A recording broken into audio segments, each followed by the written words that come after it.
Lo ves en el mercado, un sábado por la mañana, empujando un carrito lleno de col rizada orgánica y pasta sin gluten que jamás comería por cuenta propia. Hombros caídos, mirada vacía, tachando de la lista, escrita con una caligrafía que no es la suya, los artículos como un autómata cansado.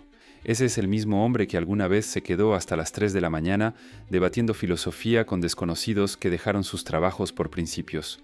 El mismo que atravesó el país en coche solo para ver qué había del otro lado. Ahora calcula si el saldo de la cuenta conjunta alcanza para el queso artesanal que su esposa mencionó querer, ensayando mentalmente la disculpa que dará en caso de haber traído la marca equivocada del yogur.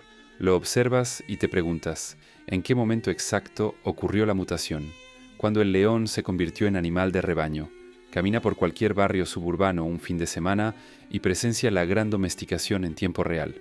Hombres que antes dirigían salas de juntas, ahora piden permiso para comprar una cerveza. Rebeldes que desafiaban a sus jefes, ahora solicitan aprobación para cada decisión insignificante. Campeones que enfrentaban lo imposible, ahora negocian por una hora más de sueño. Hoy voy a exponer la ingeniería psicológica detrás de esta mutación, el mecanismo que transforma a hombres independientes en bestias dóciles de carga. Porque entender este proceso no trata solo del matrimonio. Se trata de ver cómo la sociedad fabrica la obediencia masculina, usando el amor como carnada. Después de 15 años observando parejas en el campo, profesionalmente y personalmente, la repetición se volvió un patrón, tan frecuente, tan predecible, que se hizo imposible de ignorar. Hombres fuertes, decisivos, transformándose gradualmente en criaturas ansiosas de aprobación. Pensadores independientes se convierten en eco de opiniones que no son suyas. Hombres que antes arriesgaban todo, ahora viven obsesionados con la seguridad. Planificadores cautelosos que no toman ninguna decisión sin antes consultar con la central. He visto emprendedores que levantaron imperios de la nada perder la capacidad de elegir un restaurante sin validación. He visto veteranos de guerra, hombres que lideraron tropas en zonas de combate, ahora paralizados ante el miedo de decepcionar a su esposa con decisiones triviales sobre la casa. La transformación es tan completa, tan metódica, que parece diseñada, no accidental, pero lo más perturbador no es el cambio en sí, es el hecho de que no lo perciben, justifican cada rendición como amor, cada línea cruzada como compromiso, cada libertad perdida como madurez. Son como ranas en una olla hirviendo, adaptándose grado a grado hasta estar completamente cocidos. Antes de diseccionar esta ingeniería emocional, es necesario enfrentar la promesa seductora que atrae al hombre hacia esta trampa. El matrimonio se vende como sociedad. Dos iguales, lado a lado, listos para enfrentar el mundo juntos. El marketing es impecable. Sueños compartidos, apoyo mutuo, fuerza combinada, propósito unificado. ¿Quién no desearía un aliado para la travesía de la vida? Pero aquí la psicología revela su lado más oscuro. La sociedad presupone igualdad.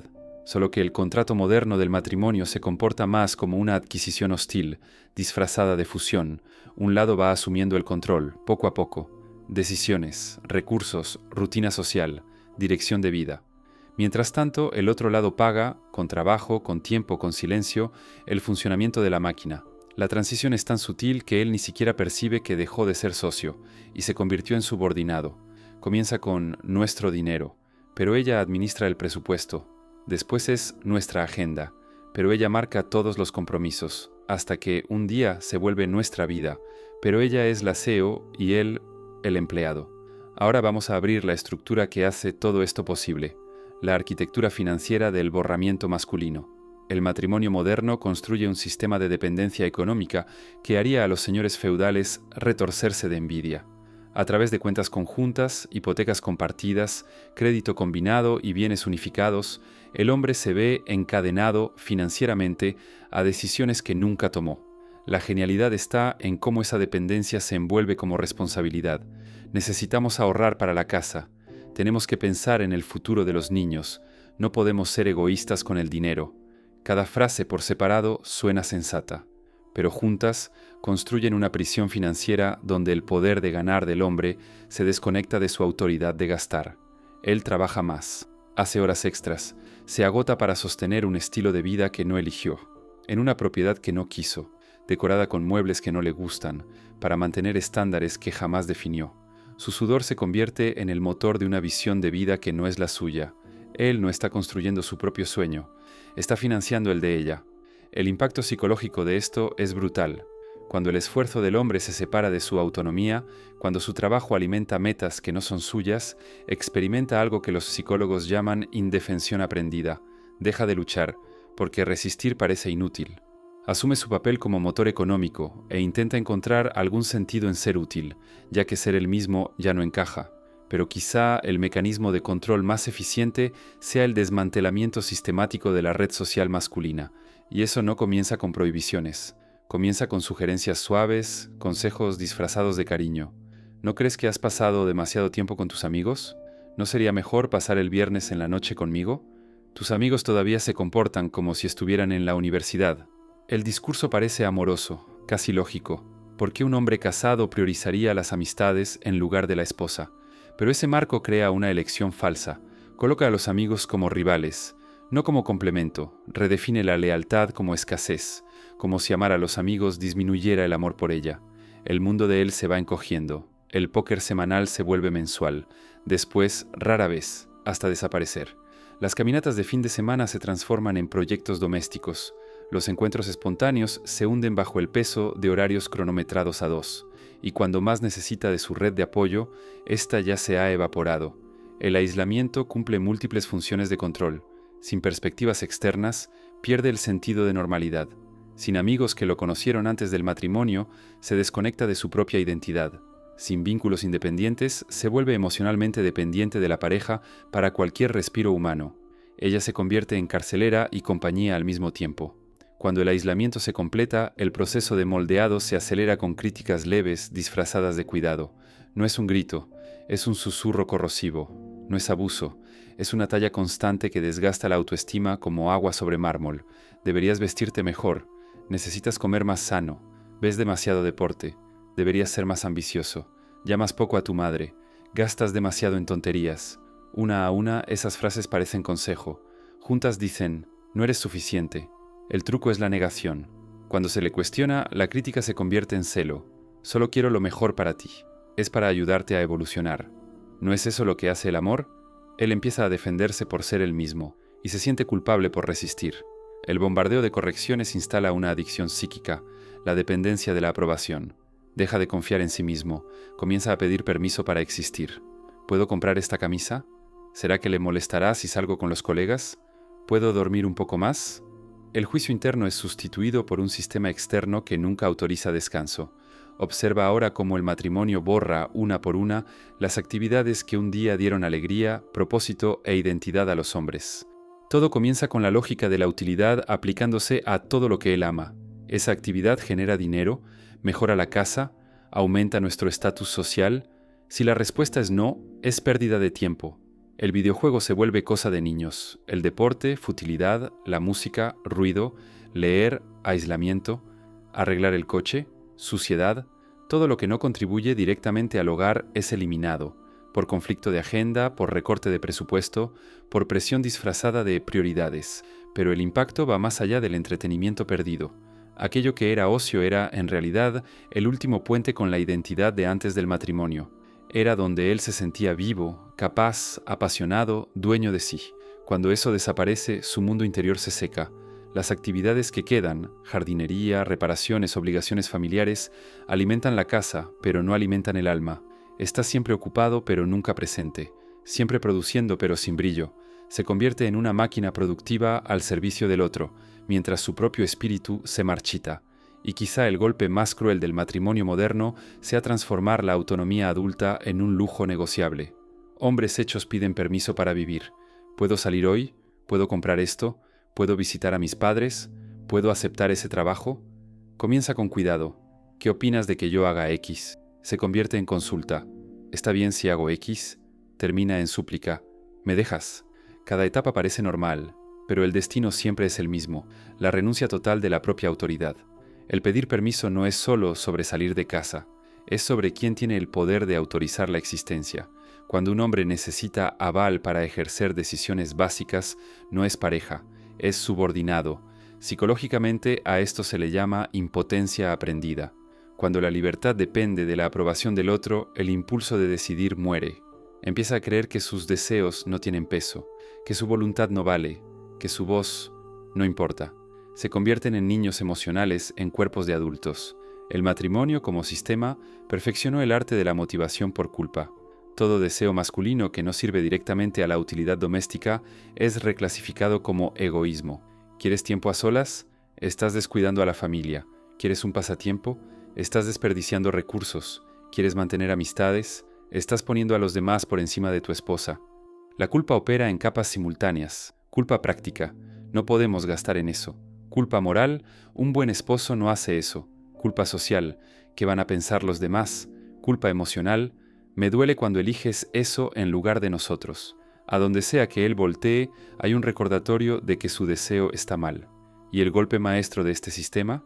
Hacer que el hombre se sienta cómplice de su propia prisión. No está siendo controlado, está eligiendo sacrificarse por amor. No está siendo manipulado, está siendo atento. No se está perdiendo, está evolucionando. La culpa lo transforma en el arquitecto de su propia celda. Con el tiempo, esa culpa constante destruye la capacidad de diferenciar entre ceder con equilibrio y anularse por completo. Su brújula moral es reprogramada para siempre priorizar a los demás. Desarrolla lo que los terapeutas llaman autoanulación patológica, la incapacidad de defenderse sin sentir vergüenza. El matrimonio no cambia solo comportamientos, desmonta identidades. Todo comienza con la fusión de gustos. Nos gusta caminar. Preferimos vino. Creemos que es mejor quedarnos en casa. Preferencias individuales se diluyen hasta convertirse en reglas tácitas de convivencia. Discrepar se vuelve traición. Su sentido del humor cambia para alinearse con el de ella. Sus gustos musicales se suavizan para evitar fricciones. Sus opiniones son editadas para no generar conflicto. Y así él se transforma, no en la pareja ideal, sino en una versión diluida de sí mismo, moldeada para agradar, no para existir. Esa erosión de identidad desencadena una crisis psicológica profunda que la mayoría de los hombres solo perciben cuando ya es demasiado tarde.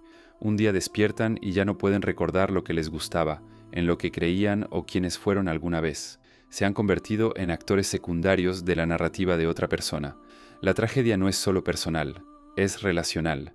La mujer que se enamoró de su confianza, ambición e individualidad ahora se ve casada con una sombra del hombre que eligió. Se irrita con su pasividad, sin darse cuenta de que fue la suma de sus exigencias la que moldeó a ese hombre domesticado que ahora la decepciona.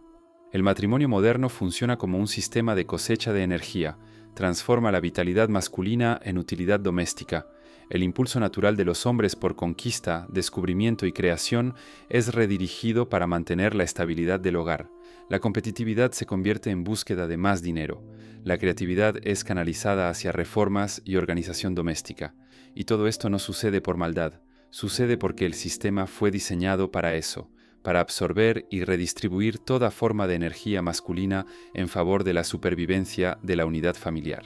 La energía física va a las reparaciones, la energía mental va a las finanzas y la resolución de problemas. La energía emocional se utiliza para manejar conflictos y mantener la paz conyugal.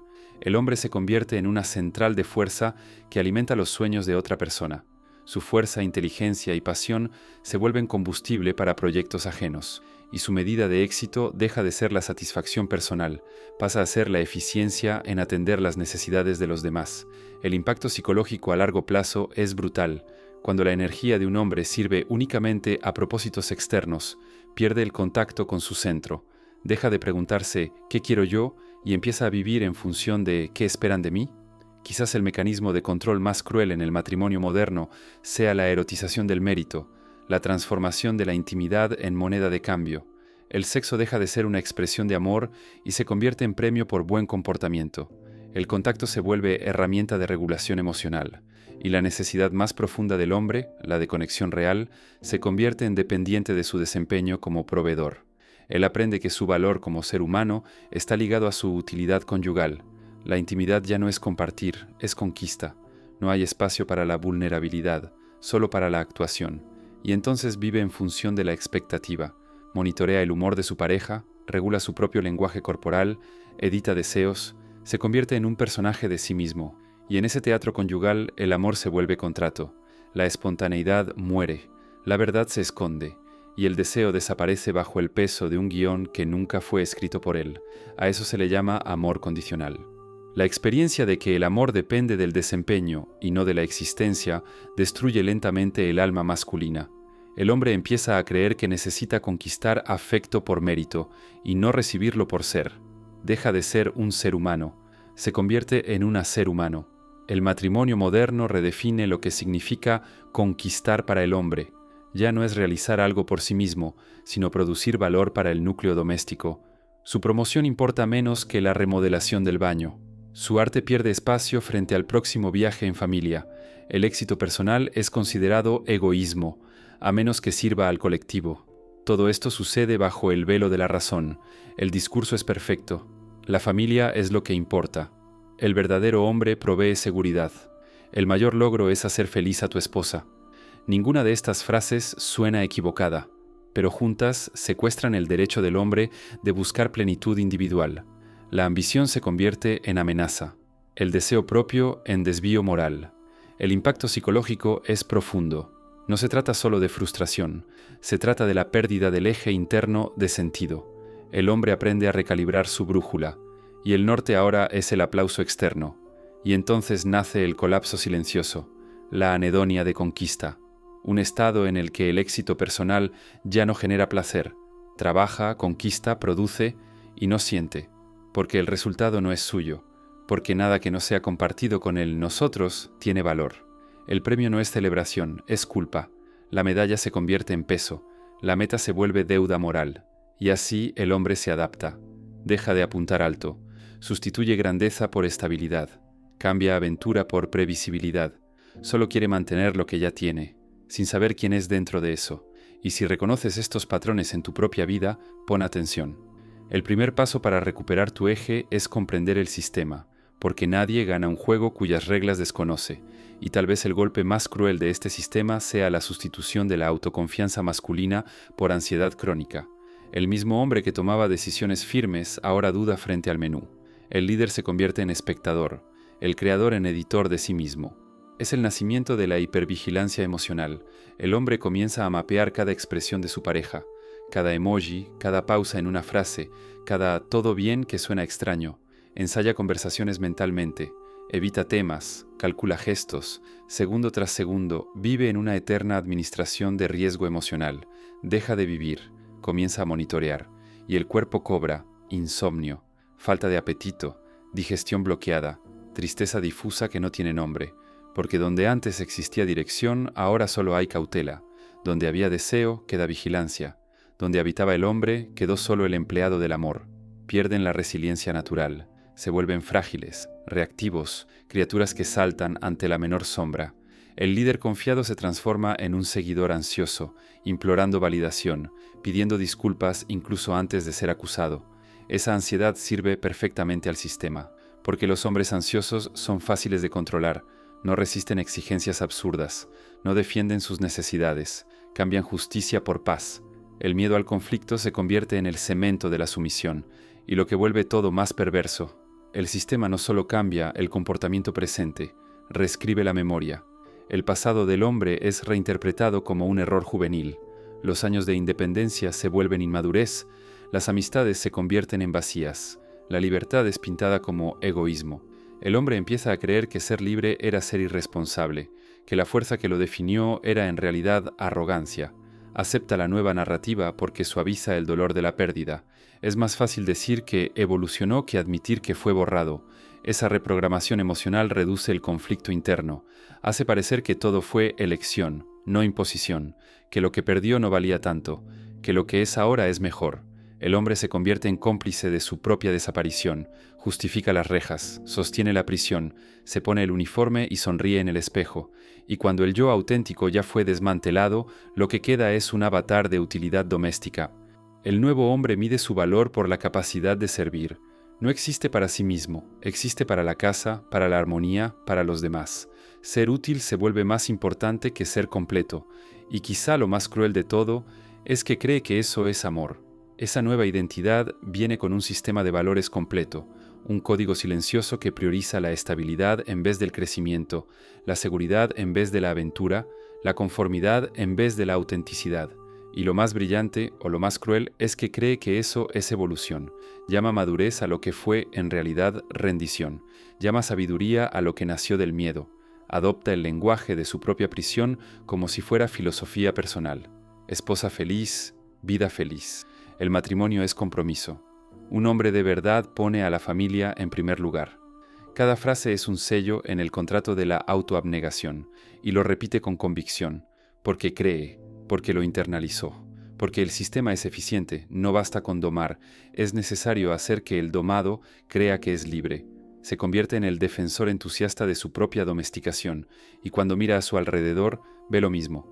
Otros hombres domesticados, silenciosos, parecidos, y concluye, así es, todo hombre casado se convierte en bestia de carga. Es el ciclo de la vida adulta. Pero hay un error fatal en esa percepción, el sesgo de selección. Los que resistieron fueron expulsados del campo de visión. Los divorciados desaparecen del convivio. Los exiliados de la sociedad respetable se desvanecen del círculo de amigos. Ve solo a los que se adaptaron y compara su cárcel con otras cárceles semejantes, creyendo que eso valida la celda.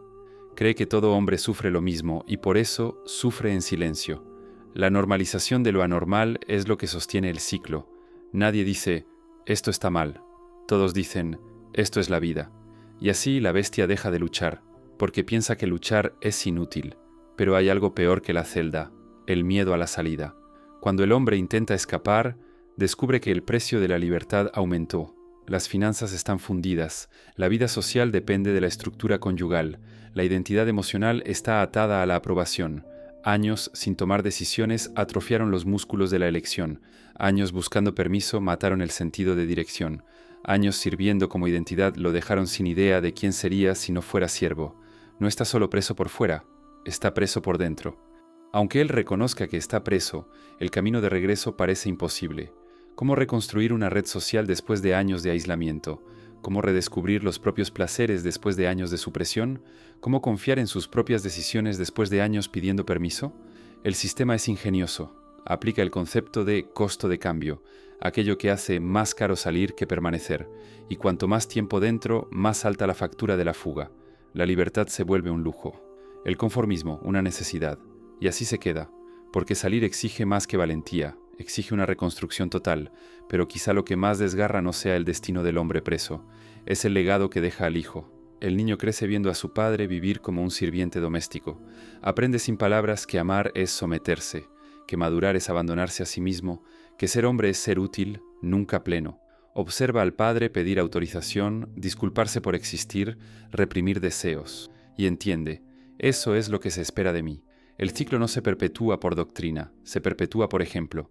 Los niños no necesitan escuchar que el hombre debe sacrificarse, solo observan, la domesticación se adelanta, el collar ya llega en la infancia, y por eso los nuevos hombres entran a las relaciones listos para obedecer.